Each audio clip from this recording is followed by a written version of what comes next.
അത് അറ്റൻഡ് ചെയ്യുക, ഇല്ലാന്നുണ്ടെങ്കിൽ അത് പഠിച്ച് അടുത്ത പരീക്ഷയിൽ അതിനുള്ള ഒരു ആൻസർ കണ്ടെത്താൻ ശ്രമിക്കുക. അല്ലാതെ അയ്യോ, അത് ഭയങ്കര റെയർ ആയിട്ടുള്ള ഒരു മറുപടിയാണ്. കാരണം എല്ലാ ഐഡിയ റെഡി ആയിട്ട് പഠിക്കുന്നതിലുപരി കുറച്ച് പഠിച്ചിട്ട് ക്വസ്റ്റ്യൻസിലൂടെ പഠിക്കുന്നതിൻ്റെ ഞാൻ മെയിനായിട്ട് ചെയ്തിരുന്നത്.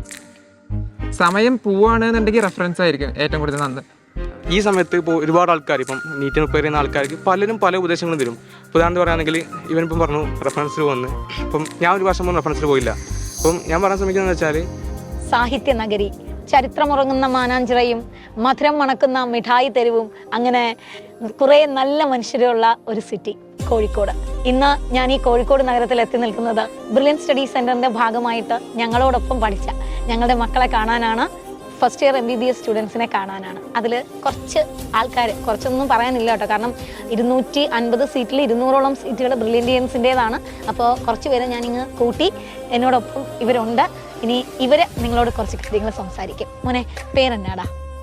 എൻ്റെ പേര് ഷാരോൺ, സ്ഥലം കണ്ണൂർ ഇരിട്ടിയാണ്. ഞാൻ ബ്രില്യനിൽ റെപ്പീറ്റേഴ്സ് ബാച്ചിലായിരുന്നു, Q43 ബാച്ചിലായിരുന്നു. എൻ്റെ പേര് സിനാൻ, ഞാൻ കണ്ണൂർ ജില്ലയിലാണ്. ഞാൻ ബ്രില്യനിൽ റിപ്പീറ്റേഴ്സ് ബാച്ചിൽ Q1 പഠിച്ചിരുന്നത്. എൻ്റെ പേര് സുജിത്ത്, ഞാൻ പാലക്കാട് ജില്ലയിലാണ്. ബ്രില്യൻ റിപ്പീറ്റേഴ്സ് ബാച്ചിൽ Q44 ബാച്ചിലാണ്. എൻ്റെ പേര് നദീം, എൻ്റെ സ്ഥലം മലപ്പുറമാണ്. വലിയ റിപ്പീറ്റേഴ്സിൽ Q31 ബാച്ചായിരുന്നു. എൻ്റെ പേര് അതിൽ, എറണാകുളത്ത് നിന്ന് വരുന്നു. ബ്രില്യനിൽ Q41 ബാച്ചായിരുന്നു. ഇവരൊക്കെ ഭയങ്കര സീരിയസ് ആയിട്ട് ഇൻട്രോ തന്നെങ്കിലും അങ്ങനെയൊന്നും അല്ല കേട്ടോ. ഇവിടുത്തെ പൊളി ഗ്യാങ് ആണ്. ഞാൻ അതുകൊണ്ടാണ് പൊക്കിക്കൊണ്ട് വന്നത്. അതിൽ മോനെ, കഴിഞ്ഞ വർഷം ഇതേ സമയം എന്തായിരുന്നു അവസ്ഥ? റിപ്പീറ്റ് ചെയ്യുമ്പോൾ നമുക്ക് എന്താണ് ഇനി സംഭവിക്കുക, അതോ ഏത് കോളേജോ, അങ്ങനത്തെ ഭയങ്കര ഒരു ചിന്തയിലായിരുന്നു. ഇവിടെ എത്തുന്ന ഒരിക്കലും പ്രതീക്ഷിച്ചില്ല. ഈ സമയം മോഡൽ എക്സാമിന്റെ സമയമായിരുന്നു. മോഡൽ എക്സാം ഏകദേശം തുടങ്ങാറായി. അപ്പോൾ അത് എഴുതിയാണ് കൂടുതലും.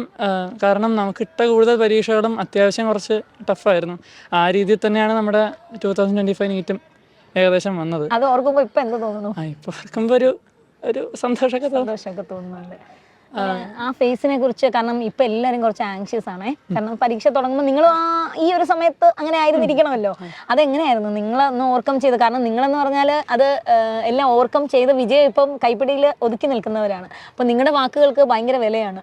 അതായത് നമ്മൾ ഈ പഠിക്കുമ്പോൾ, എൻട്രൻസിന് പ്രത്യേകിച്ച് പഠിക്കുമ്പോൾ ഇങ്ങനെ കിട്ടുമോ എന്നുള്ള ഒരു ചിന്തയാണ് കൂടുതലും ആൾക്കാർ ആ ഒരു പേടി ഉണ്ടാക്കുന്നത്. അതിന് ഒരു അവസരം കൊടുക്കണ്ട. കാരണം നമ്മൾ എത്ര നന്നായിട്ട് പഠിക്കുന്നുണ്ട്, നമ്മുടെ ആൾക്കാർ പഠിപ്പിക്കുന്നുണ്ട്. അപ്പോൾ ഒരു കോളേജോ അല്ലെങ്കിൽ അത് മാത്രം ഫോക്കസ് ചെയ്യാതെ ആ ഒരു 720 എന്ന് പറഞ്ഞ മാർക്ക് ഫോക്കസ് ചെയ്ത് കഴിഞ്ഞാൽ പിന്നെ നമുക്ക് ആ ഒരു ടോപ്പ് മാർക്കിലേക്ക് എത്തിക്കഴിഞ്ഞാൽ പിന്നെ നമുക്ക് ഒരുപാട് ഓപ്ഷൻസ് ഉണ്ടല്ലോ. നമുക്ക് ഇഷ്ടമുള്ള ഏത് കോളേജ് വേണമെങ്കിലും നമുക്ക് ഇതാക്കാം. നമ്മുടെ ഡ്രീം കോളേജിലേക്ക് നമുക്ക് എത്താം. അപ്പോൾ അതുകൊണ്ട് ആ ഒരു മാർക്ക് ഫോക്കസ് ചെയ്ത് പഠിക്കുക. വരുന്ന ക്വസ്റ്റ്യൻ ഏതാണോ അതിൻ്റെ ആൻസർ അറിയാമെങ്കിൽ അത് അറ്റൻഡ് ചെയ്യുക, ഇല്ലാന്നുണ്ടെങ്കിൽ അത് പഠിച്ച് അടുത്ത പരീക്ഷയിൽ അതിനുള്ള ഒരു ആൻസർ കണ്ടെത്താൻ ശ്രമിക്കുക. അല്ലാതെ ഒരിക്കലും പിന്മാറരുത്. മോനെ നദീം, പഠിച്ചപ്പോൾ physics, chemistry, botany and zoology ഏതെങ്കിലും ഒരു സബ്ജക്റ്റിനോട് ഒരു പ്രത്യേക ഇഷ്ടം അല്ലെങ്കിൽ ഇഷ്ടക്കുറവ് ഉണ്ടായിരുന്നോ? എനിക്ക് കുറച്ചുകൂടി ഇഷ്ടം ഫിസിക്സ് ആയിരുന്നു. ഫിസിക്സ് ആണ് ഇഷ്ടം? അയ്യോ, അത് ഭയങ്കര റെയർ ആയിട്ടുള്ള ഒരു മറുപടിയാണ്. കാരണം എല്ലാവരും പറഞ്ഞു കേൾക്കണം ഫിസിക്സ് ഭയങ്കര പാടാണെന്നാണ്. അപ്പോൾ എങ്ങനെയാണ് ഈ ഫിസിക്സിനോടുള്ള ഇഷ്ടം വന്നത്? അത് കമ്പയർ ചെയ്യുമ്പോൾ ബയോളജി സബ്ജക്റ്റ് ആണെങ്കിൽ നമ്മൾ കുറേ കാണാതെ പഠിക്കേണ്ട ആവശ്യം വരുന്നുണ്ടല്ലോ. പക്ഷേ ഫിസിക്സ് ആണെങ്കിൽ കുറേ കൺസെപ്റ്റ് ഓറിയൻറ്റഡ് ആണല്ലോ. അപ്പോൾ കുറച്ച് ഇക്വേഷൻസ് നോക്കുക, കുറച്ച് കാര്യങ്ങൾ നോക്കിയിട്ട് പിന്നെ ഇഷ്ടംപോലെ ക്വസ്റ്റ്യൻസ് ചെയ്യുക. എല്ലാ ക്വസ്റ്റ്യൻ കിട്ടിയില്ലെങ്കിലും ഇങ്ങനെ ചെയ്തു വരാൻ നമുക്കൊരു ഐഡിയ റെഡി ആവും. എല്ലാ ഐഡിയ റെഡി ആയിട്ട് പഠിക്കുന്നതിലുപരി കുറച്ച് പഠിച്ചിട്ട് ക്വസ്റ്റ്യൻസിലൂടെ പഠിക്കുന്നതിൻ്റെ ഞാൻ മെയിനായിട്ട് ചെയ്തിരുന്നത്.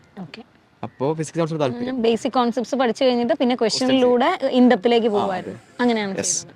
അപ്പോൾ അത് നല്ല വണ്ണം ഉപയോഗപ്പെടുത്താൻ പറ്റി. പരീക്ഷയ്ക്കും ഫിസിക്സ് തന്നെയാണോ ആദ്യം എഴുതി തുടങ്ങിയത്? ഫിസിക്സ് തന്നെയാണ്. അതിനെ കൈപ്പിടിയിൽ ഒതുക്കിയിട്ടാണ് ബാക്കി പോയത്. അപ്പോൾ ബയോളജി പറഞ്ഞ പോലെ മറന്നു പോകുന്നൊരു സബ്ജക്റ്റ് ആണെന്നാണ് പറഞ്ഞത്. അതിനെങ്ങനെയാണ് നീ? ടെക്സ്റ്റ് ഞാൻ കുറേ തവണ വായിച്ചിരുന്നു. NCERT എത്ര തവണ വായിച്ചെന്ന് ഓർമ്മയില്ല, കുറേ തവണ വായിച്ചിരുന്നു. അപ്പോൾ അങ്ങനെയാണ് ഓർമ്മ ഉണ്ടായിരുന്നത്. പിന്നെ കുറേ ക്വസ്റ്റ്യൻസ് ചെയ്തിരുന്നു. എല്ലാ പ്രീ മോഡലൊക്കെ അറ്റൻഡ് ചെയ്തിരുന്നു. എല്ലാം ചെയ്തിരുന്നു. ഒരു എക്സാമും വിട്ടില്ല? ഇല്ല. മോനെ സുജിത്തെ, കഴിഞ്ഞ വർഷം ജാനുവരി ഈ സമയമായപ്പോൾ നിങ്ങൾ മോഡൽ എക്സാമിൻ്റെ ചൂടിലേക്കൊക്കെ പോകുമായിരുന്നല്ലോ. അപ്പോൾ ആ മോഡൽ എക്സാം നന്നായിട്ട് എഴുതാനും ഈ ഒരു വിജയം കരസ്ഥമാക്കാൻ ഏറ്റവും കൂടുതൽ സഹായിച്ചത് എന്തായിരിക്കും? ഞങ്ങളുടെ ക്ലാസ് ടീച്ചർ തന്നെയായിരുന്നു, മീര മിസ് ആയിരുന്നു. Q44 ബാച്ചിലായിരുന്നു.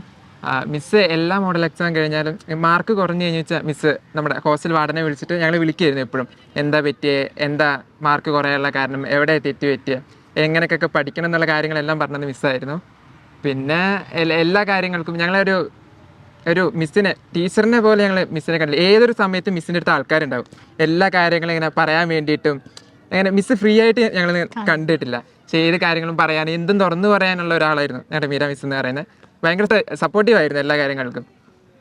അതൊക്കെ മിസ്സായിരിക്കും ഇങ്ങനെ പറഞ്ഞ് ഈ മോഡൽ എക്സാമിൻ്റെ മാർക്കൊന്നും കാര്യമാക്കാതെ അവസാനത്തെ എക്സാമിന് നമുക്ക് എന്തായാലും മേടിക്കാൻ പറ്റുമെന്ന് പറഞ്ഞ് നമ്മൾ മോട്ടിവേറ്റ് ആക്കിയത് മെയിൻ ഒരു കാര്യം മിസ് തന്നെയായിരുന്നു.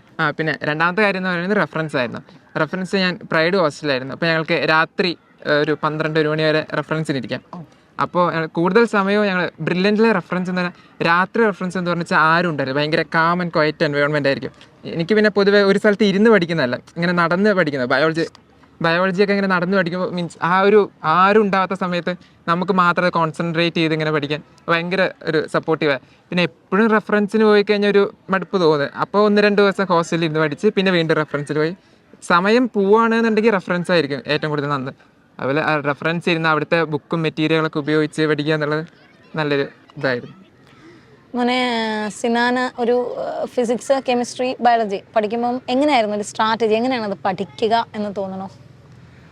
ഫിസിക്സിൻ്റെ കാര്യം പറയുകയാണെങ്കിൽ നദീം പറഞ്ഞ പോലെ തന്നെ ഫിസിക്സ് പഠിക്കാൻ ഏറ്റവും നല്ല വഴി ചെയ്യുക എന്നുള്ളത് തന്നെയാണ്. ആദ്യം ചെയ്യുന്നതിന് മുമ്പേ തിയറി പോകണം, തിയറി വായിക്കണം, ഇക്വേഷൻസ് മനസ്സിലാക്കണം. ഇക്വേഷൻസ് മനസ്സിലാക്കുക, കാണാപ്പാടം പഠിക്കുന്നതിനേക്കാൾ കൂടുതൽ മനസ്സിലാക്കുക, കൺസെപ്റ്റ് മനസ്സിലാക്കുക. എന്നിട്ട് ഓരോ ക്വസ്റ്റ്യൻ ചെയ്യുമ്പോഴും, അതായത് ഇപ്പോൾ റിപ്പീറ്റ് ഒരു ടൈപ്പ് ക്വസ്റ്റ്യൻ തന്നെ ഒരു 2-3 ചെയ്തോ. അങ്ങനെ ചെയ്യുമ്പോൾ ഇപ്പോൾ സമയം ഉണ്ടോ എന്ന് എനിക്കറിയില്ല, പക്ഷേ നിങ്ങൾ അങ്ങനെ ചെയ്യുമ്പം ഇപ്പം ഒരു ക്വസ്റ്റ്യൻ 2 പ്രാവശ്യം ചെയ്യുമ്പം ഒരു ടൈപ്പ് ക്വസ്റ്റ്യൻ 2 പ്രാവശ്യം ചെയ്യുന്ന സമയത്ത് അതിൻ്റെ കൺസെപ്റ്റ് നിങ്ങൾ മനസ്സിലാക്കാൻ ശ്രമിക്കുക. ആ ചെയ്യുന്നത് എന്താണെന്ന് മനസ്സിലാക്കാൻ ശ്രമിക്കുക. അത്രയും ഫിസിക്സിന് അത്രയും വേണ്ട ശരിക്കും പറഞ്ഞാൽ. പിന്നെ ബയോളജിൻ്റെ കേസ് പറയുകയാണെങ്കിൽ ഏറ്റവും മെത്തേഡ് എന്ന് വെച്ചാൽ എൻ സി ആർ ടി വായിക്കുക. അപ്പോൾ ഞാൻ NCERT മാത്രമേ വായിച്ചിട്ടുള്ളൂ. NCERT തന്നെ വായിക്കുക, നന്നായി വായിക്കുക, ഓരോ ലൈനിലൂടെ പോവുക. ഓരോ ലൈനും ഓരോ ചോദ്യങ്ങളാണ്, അപ്പം അത് മനസ്സിലാക്കുക. പിന്നെ കെമിസ്ട്രി എന്ന് പറയുന്നത് എനിക്ക് സത്യം പറഞ്ഞു കഴിഞ്ഞാൽ ഈ 3 സബ്ജക്റ്റിൽ ഏറ്റവും ടഫായ സബ്ജക്റ്റ് കെമിസ്ട്രിയാണ്.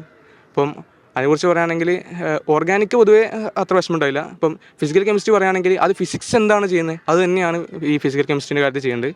പിന്നെ ഇനോർഗാനിക് എന്ന് പറയുന്നത് പ്യൂർലി മെമ്മറൈസേഷൻ, പിന്നെ അതുപോലെ തന്നെ ഈ നീമോണിക്സ് യൂസ് ചെയ്യുക. അതല്ലാതെ അതിന് വേറെ പ്രത്യേകിച്ച് മെത്തേഡുള്ള പോലെ എനിക്ക് തോന്നിയില്ല. പിന്നെ ഒരു ഇമ്പോർട്ടൻ്റ് ആയ കാര്യം എനിക്ക് പറയാൻ തോന്നുന്നത്, ഇപ്പം ഈ സമയത്ത് ഇപ്പോൾ ഒരുപാട് ആൾക്കാർ ഇപ്പം നീറ്റിന് പ്രിപ്പയർ ചെയ്യുന്ന ആൾക്കാർക്ക് പലരും പല ഉപദേശങ്ങളും തരും. ഉദാഹരണം പറയുകയാണെങ്കിൽ ഇവനിപ്പം പറഞ്ഞു റെഫറൻസിൽ വന്ന്, ഇപ്പം ഞാൻ ഒരു വർഷം മുമ്പ് റെഫറൻസിൽ പോയില്ല.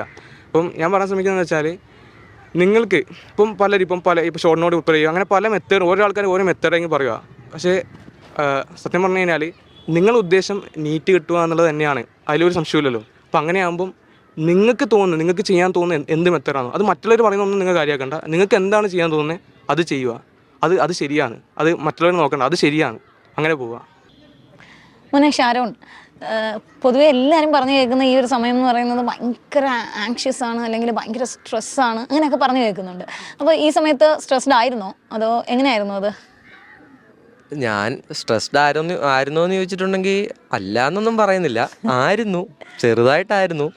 പക്ഷേ ഓവർ സ്ട്രെസ്ഡ് ആയിട്ടുണ്ടെങ്കിൽ നമുക്കൊന്നും ചെയ്യാൻ പറ്റില്ല. പഠിക്കുന്ന എന്ന് വെച്ചാൽ എനിക്കൊക്കെ ഒരുപാട് അനുഭവം ഉണ്ടായിട്ടുണ്ട്. കുറച്ച് മാർക്ക് പറയുമ്പോഴത്തേക്ക് ഞാനൊക്കെ സ്ട്രെസ്ഡ് ആവുന്ന കൂട്ടത്തിലായിരുന്നു. അപ്പോൾ സ്ട്രെസ്ഡ് ആയിട്ട് എന്ത് ചെയ്യുമെന്ന് വിചാരിച്ചിരിക്കും. പക്ഷെ അടുത്ത എക്സാം വരുമ്പോൾ എനിക്ക് അതിലും ഡൗൺ ആയിപ്പോവും മാർക്ക്. അപ്പോൾ സ്ട്രെസ് ഒഴിവാക്കാൻ ഞാൻ ചെയ്തിരുന്ന കാര്യങ്ങൾ എന്ന് പറഞ്ഞിട്ടുണ്ടെങ്കിൽ ഏറ്റവും വലിയ കാര്യം എൻ്റെ ക്ലാസ് മെൻറ്റർ തന്നെയായിരുന്നു. എബിൻ സാറായിരുന്നു. ഞാൻ Q43 ബാച്ചായിരുന്നു. സാറിൻ്റെ അടുത്ത് പോയി കഴിഞ്ഞാൽ തന്നെ പകുതി സ്ട്രെസ് പോവും. അങ്ങനെയാണ് അവിടെയുള്ള എല്ലാ മെൻറ്റേഴ്സും അങ്ങനെ തന്നെയാണ്. അപ്പോൾ അതുകൊണ്ട് മാറില്ലെങ്കിൽ എൻ്റെ കോർഡിനേറ്ററിൻ്റെ അടുത്ത് പോവും. അതും മാറിയെങ്കിൽ ജസ്റ്റ് സാറുണ്ടാവും. അങ്ങനെ നമുക്ക് ഒരുപാട് ഓപ്ഷൻസ് ഉണ്ട് അവിടെ. അപ്പോൾ സ്ട്രെസ്സ് ഒരു സാധാരണ കുട്ടിക്ക് എന്തായാലും ഉണ്ടാവും. അവിടെ പഠിക്കുന്ന മിക്ക കുട്ടികൾക്കും സ്ട്രെസ് ഉണ്ടാവും. പക്ഷേ അതിനെ ഏറ്റവും നന്നായിട്ടുള്ള രീതിയിൽ ഓവർകം ചെയ്താൽ മാത്രമേ നമുക്കിപ്പോൾ നടക്കുന്ന മോഡൽ എക്സാമിന് ഏറ്റവും നന്നായിട്ട് പെർഫോം ചെയ്യാൻ പറ്റൂ. മാർക്ക് ചിലപ്പോൾ ഡൗൺ ആവും, അത് അപ്പും ഡൗണും ആയിട്ട് നിൽക്കും. എപ്പോഴും ഒരേ കൺസിസ്റ്റൻസി പോകാന്ന് പറഞ്ഞാൽ പാടായിരിക്കും. പക്ഷെ കുറഞ്ഞു പോകുമ്പോൾ സ്ട്രെസ് ആകാതെ അത് വേറെ ആളുടെ പങ്കുവെക്കാൻ ശ്രമിക്കുക. ഒരു സൊല്യൂഷൻ പറഞ്ഞു തരും, അതനുസരിച്ച് ചെയ്യുക, എന്നിട്ട് ഓവർകം ചെയ്ത് വരാൻ ശ്രമിക്കുക. പരമാവധി സ്ട്രെസ് അടിക്കാതെ നല്ല രീതിയിൽ മുമ്പോട്ട് പോവുക. എന്തായാലും നല്ലൊരു വിജയം ഉണ്ടാവും. അപ്പോൾ അതെ ഇവർ പറയുന്ന ഈ വാക്കുകൾക്ക് ഭയങ്കര ഇമ്പോർട്ടൻസ് ആണ്.